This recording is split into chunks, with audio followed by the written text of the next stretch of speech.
Hello, ladies and gentlemen, welcome to the Zombie Train. This is episode number 272, and I'm your host, Ellis, otherwise known as Train Man. Today, we finally, for the first time in a while, have a question that I don't need to go looking through the archives for, or anything like that. You know, I'm not sure if I've really talked about it too much, but it's been quite some time since the Zombie Train Incorporated was in full swing. You know, we're years past the end of the war now, and I don't know. We've taken more of a back seat. As you probably know, there are other companies that have come up and sort of, you know, competed us out of certain areas, or really just done our job. You know, we don't need to be what we once were. But the question today was from Dean on episode 222. Zombie Train 222. So in this episode we talked about blades, and in this episode, and the question was, did you guys have any black powder firearms? I'm not talking muskets or muzzle loaders, but any sort of gun that fired black powder. Oh, okay. See, I had written down black powder firearms. Maybe I do need to look this kind of stuff up. So, I assumed you had meant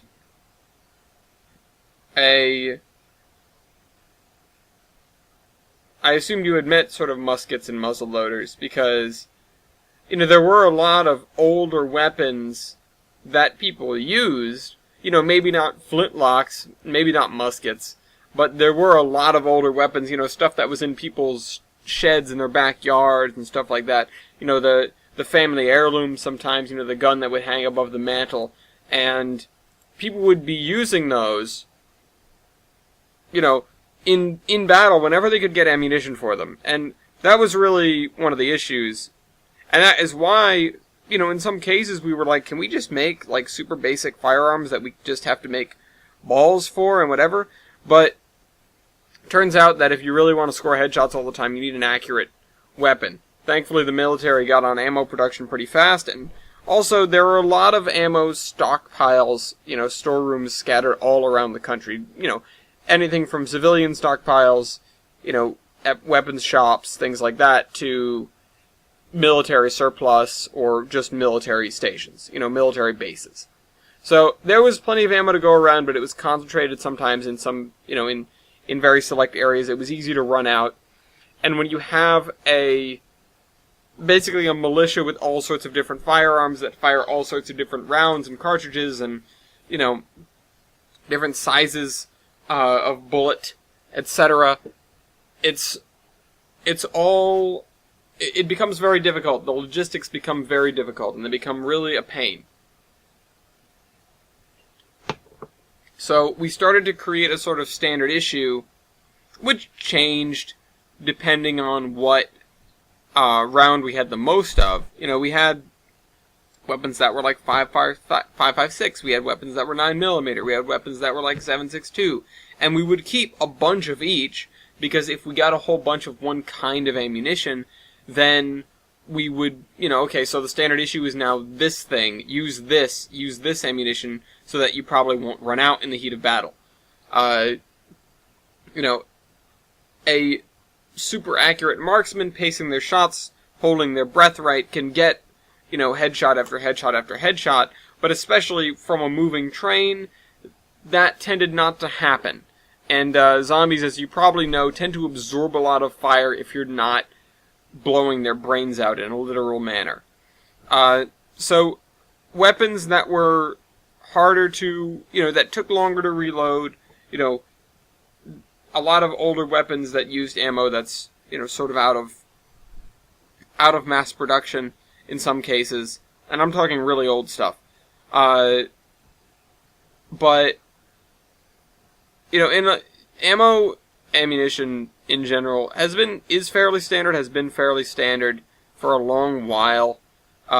So that wasn't as much of a problem, but occasionally it was a problem. Usually when somebody new came on the train, especially if they were like, you know, they were the only survivor of their family, they had their grandfather's rifle that used to get stored in the bedroom or whatever, in the closet, and it used some sort of weird, non-standard ammunition, not modern ammunition.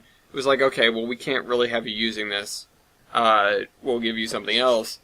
And I've talked about sort of the smorgasbord of weapons that we had all aboard the train, but if we want to talk about stuff that uses black powder, and I know you said not muzzle loaders and muskets, but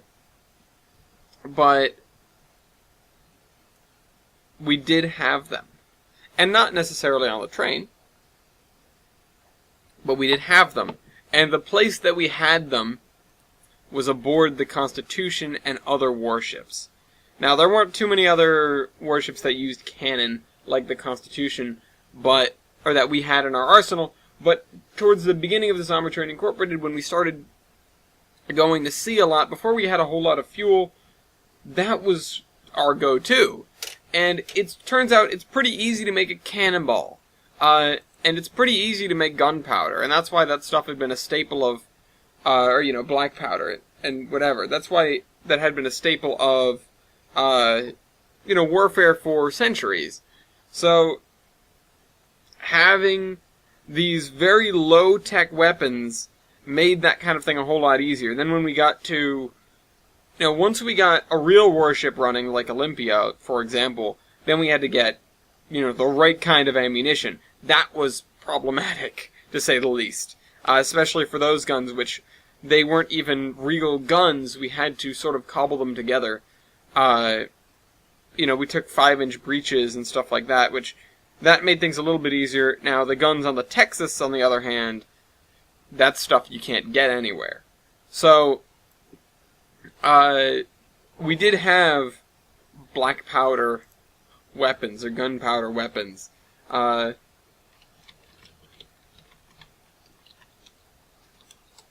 And it's, I don't know, it was, again, that wasn't the kind of thing we did on the train a lot. See, the thing with, there is a good, sort of, what's the word? There is a good product of having something with a low muzzle velocity, and that is, the bullet will tend to ricochet inside the skull. It'll go through once and not the second time, and so it'll do more damage to the brain. So if you don't get a one-hit kill, that usually if you're puncturing the skull of a zombie, it's probably going to be a kill. But it might not be, and that just really helps your odds. But that's most effective on something with more modern ammunition, like a .22 rifle or something. Not something that fires musket balls. And I know you said not muskets, but these older weapons. These, basically 1800s weapons that, like I said, were around, but they were something we tried to actively avoid. The other reason being that weapons from that era are not accurate, and you're trying to get headshots and you want them to happen from as far away as you can properly aim. And, some people did carry revolvers that used black powder cartridges, but that was rare. Everyone sort of had their own sidearm. We didn't do a standard issue sidearm because ideally you wouldn't be using it all that much. And that's something that if you have to use it, you're probably in a stressed out situation. You don't want to have to think about, oh, how do I use this weapon? You want it to be something that you're comfortable with. So, and personally, I would usually go with like a G16, and I would get a silencer, or, a suppressor for it, if I could get one. I went through a few of those, as I've talked about, mostly because it's, I don't know, it was a gun that I was comfortable with. I wasn't ever really comfortable with one to begin with. Before World War Z, I'd never fired a gun, but,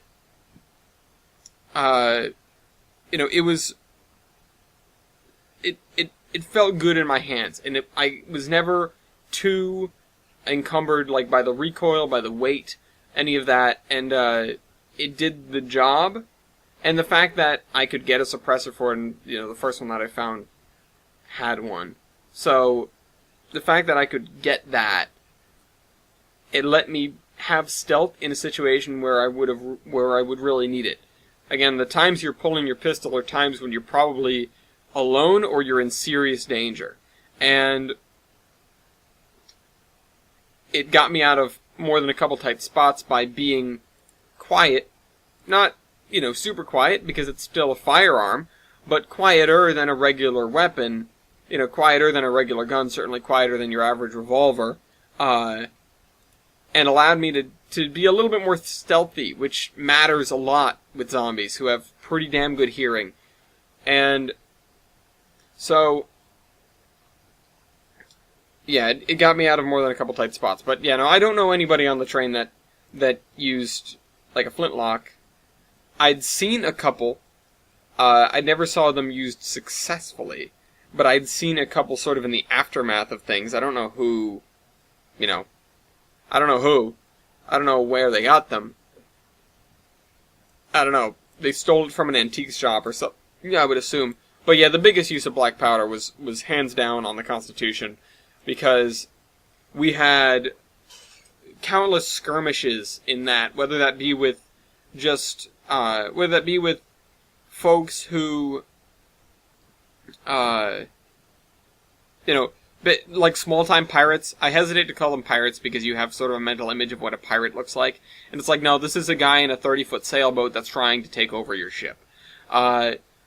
It's like we've had to threaten, and we've had to fire, and we've had to fire more than just warning shots because, let's be honest, it was post-apocalyptic.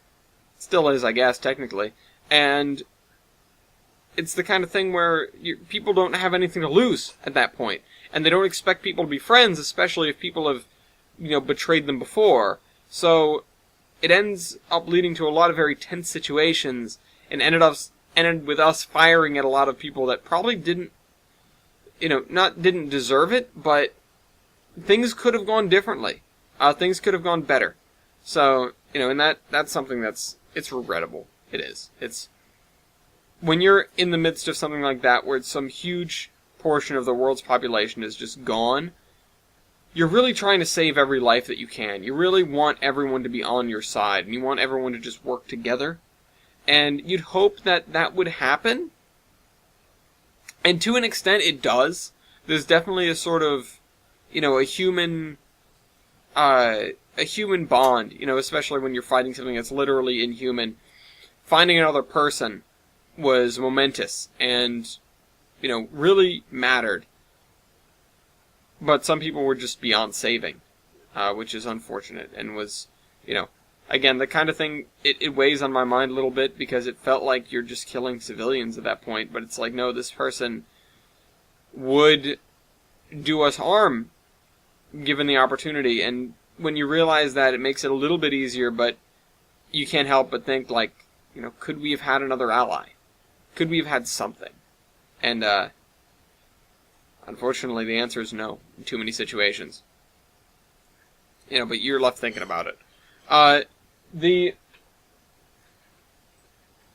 cannons were never particularly accurate because they're smoothbore, muzzle-loading cannons. But that's another reason why we went through plenty of powder and shot, because when you're trying to have a shot that isn't a warning shot and you keep missing, and then keep having to play it off as a warning shot, well, A, it's frustrating, and B, it really sort of undermines your credibility as, yeah, we can hurt you. But, yeah. No, there weren't a lot of, certainly I never handled one, powder-based firearms. All the stuff was more modern than that. Again, mostly because we were tied down by ammunition, and we didn't have our own manufacturing for that. Even towards the end of the war, we really relied on the military for that, and they did a good job of supplying us with what we needed. But, yeah, even, towards the beginning of the war, before we had, but when we really were not in the position to have any production facilities, we would just go from place to place, and whatever we picked up, we would use. and that was never really black powder cartridges in any significant manner, or in any significant quantity. The only time we started making it, and it was just the powder itself, was when we were making powder and shot for the Constitution. That was sort of mid to late in the war. Anyways, hope you guys enjoyed this video. I'll see you next week. Trainman out.